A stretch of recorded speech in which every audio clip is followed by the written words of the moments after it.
तो एक फिर से एक नई खबर आई है जिससे बहुत सारा डर फैलाया जाएगा इंजीनियर्स के बीच में। व्हाइट कॉलर जॉब्स जो हैं, जो प्राइवेट सेक्टर है, उसके लिए बहुत सारे पेरेंट्स, बहुत जो बूढ़े लोग हैं, बुजुर्ग हैं, वो कहेंगे कि नहीं हम तो सही कहते थे कि देखो प्राइवेट में कोई सिक्योरिटी नहीं है, गवर्नमेंट जॉब ही बढ़िया है, 5 साल 10 साल बिता दो जिंदगी के, लगे रहो, लेकिन देखो सिक्योरिटी तो उसी में है। और ऐसी बहुत सारी बातें आई क्योंकि एक छोटी सी न्यूज, छोटी सी खबर आई है, जिस खबर को अगर आप ढंग से देखोगे तो उसमें डरने की कोई बात है नहीं, लेकिन ऑलरेडी सारे सोशल मीडिया पर वो फैलाना शुरू किया जा चुका है। क्या है वो खबर? वो खबर यह है कि माइक्रोसॉफ्ट ने अनाउंस किया है कि 3% ऑफ देयर वर्कफोर्स, कुल मिला के 2.25 लाख लोग वहां काम करते हैं, उसमें से 3% जॉब्स कट किए जाएंगे। 3% जॉब्स मतलब 6,500 के आसपास लोग वहां पर फायर किए जाएंगे। मजेदार पॉइंट इसमें यह है कि इस पूरे चीज को,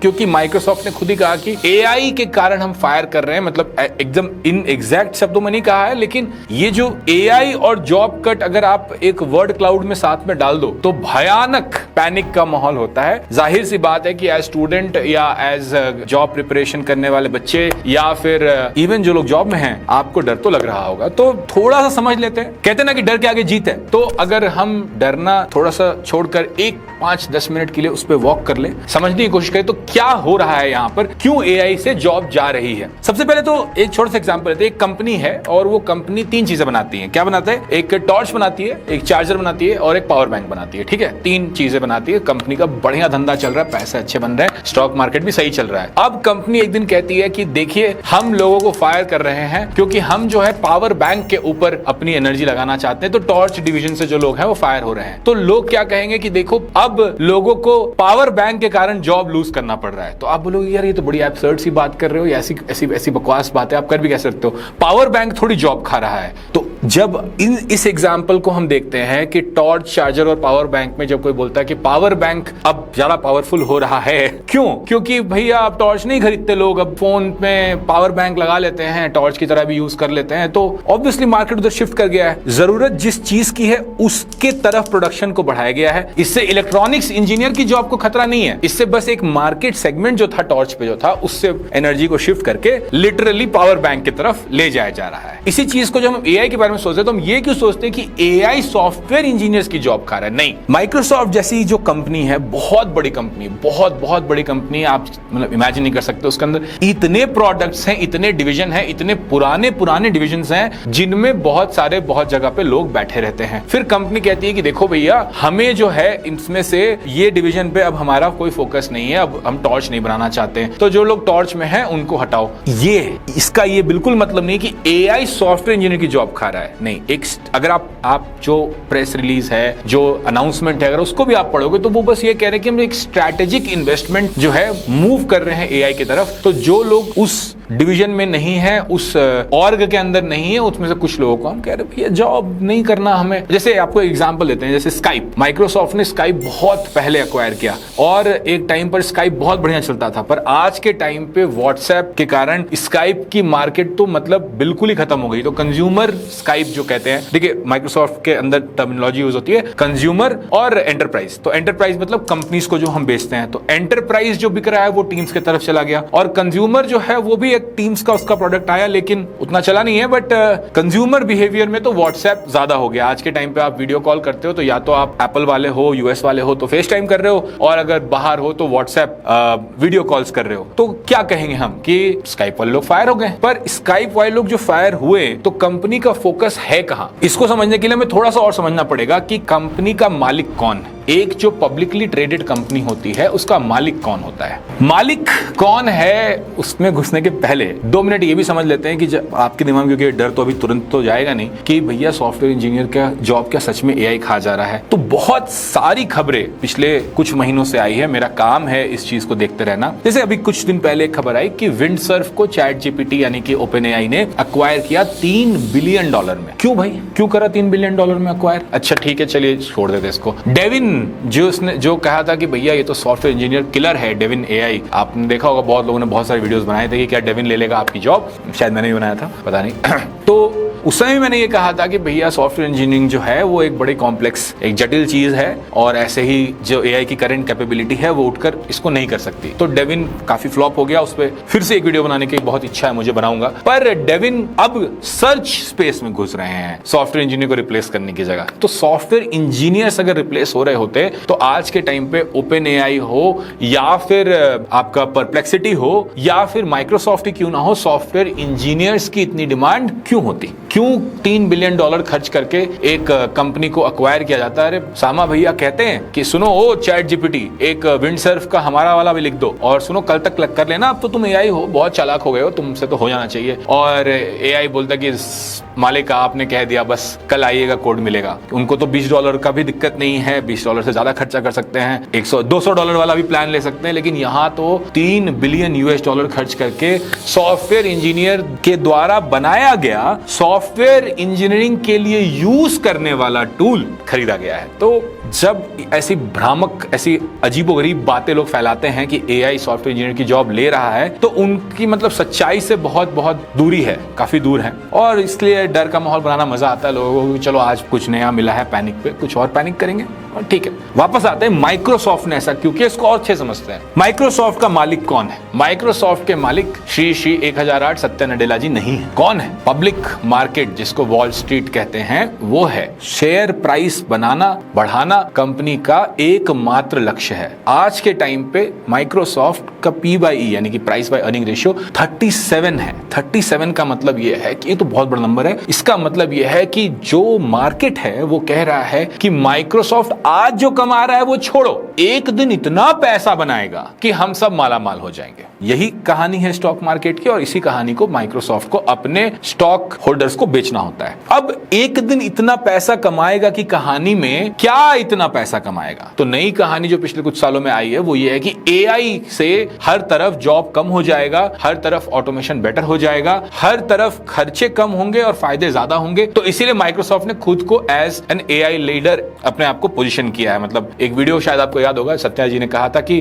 we made the elephant dance Google के लिए, कि भैया हमने इस बार तो गूगल को भी चुनौती दे दी। तो वो है, अच्छी बात है, वो कहना चाहिए। अभी कुछ दिन पहले एक वीडियो और आया था कि माइक्रोसॉफ्ट $80 बिलियन खर्च करेगा। किसी ने फिर सत्या भैया से पूछा था कि क्या बोल रहे हैं आप, क्या पैसा है इतना? तो उन्होंने कहा कि all I know is I am good my $80 billion, मेरे पास तो मेरा $80 बिलियन रखा हुआ है। ये बातें क्यों करते हैं? ये बातें इसलिए करते हैं कि जो शेयर मार्केट है उसमें ये भरोसा लोगों को रहे कि नहीं माइक्रोसॉफ्ट तो बहुत पैसा बनाएगा। देखो डिस्क्लेमर डाल देते हैं, पर्सनली मेरा पैसा भी बनता है जब माइक्रोसॉफ्ट का पैसा बनता है, तो क्योंकि मेरे काफी शेयर्स हैं वहां 4 साल काम करने के कारण, शेयर ग्रांट्स के कारण। तो जब मैं माइक्रोसॉफ्ट ज्वाइन किया था उससे तो अब 5 गुना हो गया है उसका शेयर प्राइस। तो ऑब्वियसली मेरे भी पैसे बनते हैं, मुझे भी अच्छा लगता है माइक्रोसॉफ्ट जीतता है। तो पर एंड ऑफ द डे अगर हम इसको फर्स्ट प्रिंसिपल से देखें तो इसमें पूरा गेम नैरेटिव का रहता है कि हम कहां, अब हम दुनिया कह रही है भैया चार्जर बिकेगा, पावर बैंक बिकेगा, टॉर्च नहीं बिकेगा, तो हम अपनी ऊर्जा को चार्जर पे और पावर बैंक पे और स्पेसिफिकली पावर बैंक पे लगाना चाहते हैं। माइक्रोसॉफ्ट का जो पावर बैंक है वो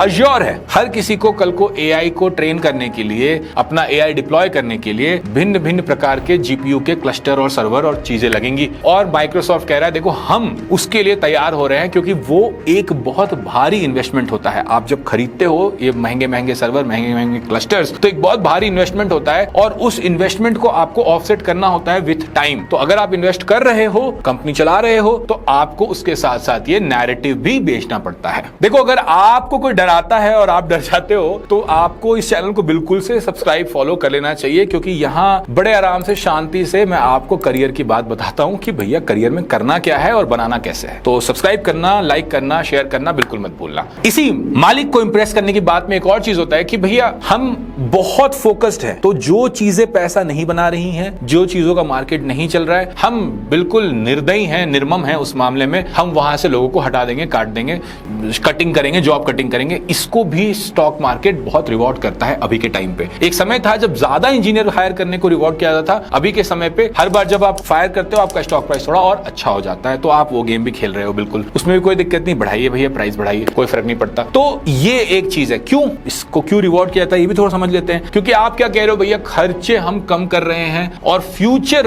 पोटेंशियल को बढ़ा रहे हैं साथ साथ। तो कोई भी ऐसी ही कंपनी में इन्वेस्ट करना चाहेगा ना जिसका आज का खर्चा कम हो, उसका वेस्टेज कम हो और फ्यूचर पोटेंशियल बढ़ता जाए। बिल्कुल। तो ये गेम, ये जो फायरिंग की गेम है, हायरिंग की गेम है, ये स्टॉक मार्केट के लिए चलती रहती है। तो अगला सवाल ये उठता है कि अरे भैया आप इतने आराम से ये बातें कह रहे हो, इतने लोगों की जॉब चली गई है, क्या होगा? तो किसकी किसकी जॉब गई है इसको भी थोड़ा समझ लेते हैं। देखो अब डर कम होता जा रहा है क्योंकि अब हमें अंधेरे से डर नहीं लगता है ना, तो हम अंधेरे के अंदर घुसते जा रहे हैं और जीत के पास पहुंचते जा रहे हैं। तो समझते हैं थोड़ा सा कि हुआ क्या। जॉब सबसे ज्यादा जो अफेक्ट होगी वो है वॉशिंगटन। उन्होंने खुद ही कहा है कि जो उनका वॉशिंगटन ऑफिस है वहां पर, और यूएस में ज्यादा अफेक्ट होगी ओवरऑल जॉब्स। तो क्यों होगी? क्योंकि भैया आज के टाइम पे इंडिया में है ना, वियतनाम में, फिलीपींस में, इस सब जो सस्ती जगहें हैं, यहाँ पर आपको सस्ते सस्ते पर अच्छे अच्छे इंजीनियर मिलते जा रहे हैं। यूएस में अगर आप किसी को फ्रेशर हायर करते हो तो आप उसको क्लोज टू 1 करोड़ रुपए देते हो। ठीक है, यहाँ पर आपको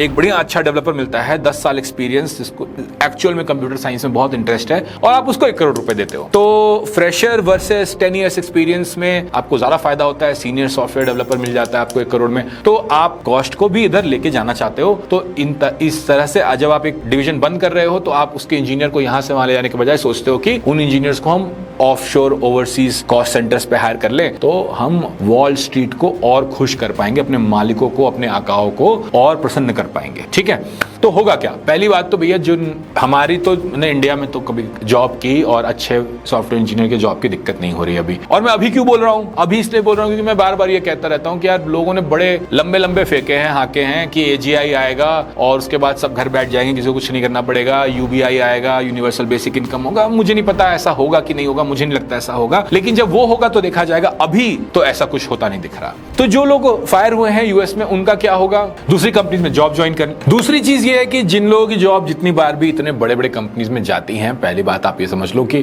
दूसरी कंपनीज में हमेशा ओपनिंग रहती हैं। पर अगर आपने जो जिनकी जॉब गई है, अगर उन्होंने तैयारी नहीं करी है, उन्होंने पढ़ाई लिखाई नहीं करी है, तो 2-3 महीना का गैप लेके थोड़ा सा प्रिपरेशन करके वापस चले जाते हैं। जिसके पास एक बार एक्सपीरियंस का ठप्पा लग गया और वो भी माइक्रोसॉफ्ट जैसी कंपनी का ठप्पा लग गया, वो देखो भूखे नहीं मरेगा। तो आप उनके लिए इतने परेशान मत हो। ठीक है, मान लो 1 मिलियन कमा रहा होगा वहां पर, तो बहुत कष्ट में हो जाए तो 800K पे पहुंच जाएगा यूएसडी पे, पर भूखे नहीं मरेगा, तो आप उतना टेंशन मत लो। आखिरी और मुख्य मुद्दे पर आते हैं कि हम इस चीज से क्या सीख सकते हैं। सबसे पहले सवाल तो आपको ये पूछना चाहिए कि लोग इतना डर का माहौल फैलाते क्यों हैं, और जैसी बात मैं अभी आपके सामने कर रहा हूं वैसी बात करते क्यों नहीं है? क्योंकि अधिकतर लोगों को बिजनेस और टेक और बड़ी कंपनीज और क्या चीजें कैसे चलती हैं साथ में, इसका बहुत ज्यादा आइडिया नहीं होता है। या तो लोग एआई को बिल्कुल नहीं समझते, एक ब्लैक बॉक्स की तरह समझते हैं और मैजिक बॉक्स की तरह समझते हैं, या जो लोग टेक्निकल होते हैं वो बिजनेस और स्ट्रेटेजिक इन्वेस्टमेंट क्या होता है उसको समझते नहीं है, स्ट्रेटेजी क्या होती है समझते नहीं है। तो ऐसा जो विलय है वो कम देखने को मिलता है, इसीलिए ऐसी बातें लोग नहीं करते हैं, एक ऐसा पकड़कर उसी तरफ दौड़ जाते हैं। तो सबसे पहली चीज आपको ये सीखनी चाहिए कि किसी भी समस्या को जिससे आपको डर लग रहा है उसके ऊपर आप एक बार फर्स्ट प्रिंसिपल थिंकिंग जरूर लगाओ। सोचो एक बार कि आखिर ये जो हो रहा है इसके पीछे क्या होगा, क्या, क्यों, ये क्यों, फिर ये क्यों, फिर ये क्यों। तो आपको इस तरह के जवाब जो आपके माइंड को क्लैरिटी और शांति दे मिलने लगेंगे। इंपॉर्टेंट चीज है। दूसरी चीज जो बहुत इंपॉर्टेंट है वो ये है, और ये मैं फ्रेशर्स को भी बोलता हूँ, सीनियर्स को भी बोलता हूँ। इनफैक्ट पिछले वीडियो में जो मैंने ऑपरेशन सिंदूर के बारे में बात की थी तो भी सेम चीज कही थी कि कंप्लेसेंट नहीं होना है गित्ता, है ना। मतलब देखो, अगर आप कंप्लेसेंट हो रहे हो अपने जॉब में, आपको लग रहा है अब हमारी जॉब लग गई, अब तो भैया टांग पे टांग फैलाकर बैठेंगे, अब तो कुछ मेहनत नहीं करनी, और आप सॉफ्टवेयर जॉब को या हाई पेइंग जॉब्स को, जिसमें ग्रोथ जॉब्स को, अगर आप गवर्नमेंट जॉब की तरह ट्रीट करने लगते हो अपने दिमाग में, आप सोचते हो भैया हम तो अब दामाद हैं यहाँ के, कोई नहीं, कोई बोल देगा ज्यादा काम करने के लिए तो मेरी हालत खराब हो जाएगी, कुछ नया नहीं सीखेंगे, अब तो हम बिल्कुल कंप्लेसेंट हो गए। तो आपको बहुत ज्यादा डर लगना चाहिए इन खबरों से, क्योंकि जब जब किसी भी कंपनी को मौका मिलेगा तो कंप्लेसेंट लोगों की ही कटती है। तो अगर आप इस जॉब में आ रहे हो और आप बड़े शहर में, बड़े देश में, बहुत लोग यहाँ से विदेश भी जाते हैं, बड़े कंट्रीज में, मतलब अमीर कंट्रीज में जाना चाहते हो, आप बड़ा पैसा कमाना चाहते हो, आप चाहते हो कि भैया हम मतलब 5 स्टार में खाएं, हमारे लाइफ क्वालिटी ऑफ लाइफ बढ़िया हो जाए एकदम, तो उसके साथ साथ ये भी आता है कि फिर आपको कंप्लेसेंट नहीं होना है जॉब के अंदर। तीसरी चीज जो आपको सीखनी चाहिए, अगेन ये मेरे जेंजी जो छोटे भाई बहन उनके लिए मुझे बहुत डर लगता है, क्योंकि जब हम लोग बड़े हो रहे थे तो हमें एक बड़ा अच्छा फाइनेंशियल डिसिप्लिन सिखाया गया था कि भैया जॉब में जो भी पैसा आ रहा है, एक तो उससे 6 मंथ रेनी डे सेविंग करके रखो, और दूसरा कि सारा पैसा खा मत जाओ, सारे पैसे की EMI मत लगा लो। तो ये चीज मत करो भाई, ये वोलाटाइल होता है प्राइवेट जॉब मार्केट। जो सैलरी आज आपको मिल रही है जरूरी नहीं है कि वो 50 साल तक बढ़ती रहेगी, मिलती रहेगी। बीच बीच में कभी ऐसा टाइम आता है 2 महीने 3 महीने 6 महीने जब आपको घर भी बैठना पड़ता है, तैयारी भी करनी पड़ती है। और अगर आप उस चीज को साथ नॉर्मल हो जाते हो, आप उतनी सेविंग्स करते हो, आप ये समझते हो कि जो पैसा मिल रहा है सारा का सारा पैसे के साथ थोड़ा सा रिस्क फैक्टर भी है, there is a 30% risk factor to it, तो उस 30% को अगर आप सेव कर लोगे तो आपकी मानसिक शांति बनी रहेगी। तो जितना आए सारा खा मत जाओ, कुछ बचाओ भी, तो टेंशन थोड़ा कम होगा आपको। और सबसे लास्ट में जो चीज आपको सीखनी चाहिए, जो मेरी मम्मी मुझे बड़ी अच्छी एक बात कहती है हमेशा, कि देखो एक तार है और उस तार पर एक चिड़िया बैठी है, ठीक है? तो चिड़िया किसके भरोसे तार पे बैठी है? तार के भरोसे या अपने पंख के भरोसे? तार टूट जाएगा तो चिड़िया को क्या परेशानी होगी? पंख से कहीं उड़ जाएगी, आराम से दूसरे तार पे जाके बैठ जाएगी। तो जॉब्स का, स्पेसिफिकली प्राइवेट जॉब्स का ये सीन है कि अगर आप में है दम तो यू आर बाजीराव सिंघम, ठीक है? तो अपने पंखों की ताकत बना के रखो, उड़ना मत छोड़ो, और अपने पंखों पे भरोसा रखना बहुत जरूरी है। बाकी देखो, दुनिया का काम है डराना, कुछ तो लोग कहेंगे, लोगों का काम है कहना। छोड़ो बेकार की बातों में, तुम्हें तो पढ़ के आगे बढ़ना है ना। तो ये हुई आज की बात खत्म। अगर वीडियो अच्छा लगा, मन को शांति लगी, तो जो आप प्यारा सा कमेंट डालते हो, लव यू भैया from your city, love you भैया फ्रॉम योर स्टेट, बिल्कुल डाल देना। बहुत प्यार लगता है वो कमेंट पढ़ के, बहुत अच्छा लगता है रिप्लाई करने में भी। तो वो डाल देना और लाइक कर लेना, शेयर कर लेना अपने दोस्तों को जो बहुत भभक रहे होंगे, उनके साथ शेयर कर लेना, और बिल्कुल से सब्सक्राइब करना मत भूलना अगर आप पहली बार आए हो तो। ठीक है, बाय बाय, टाटा।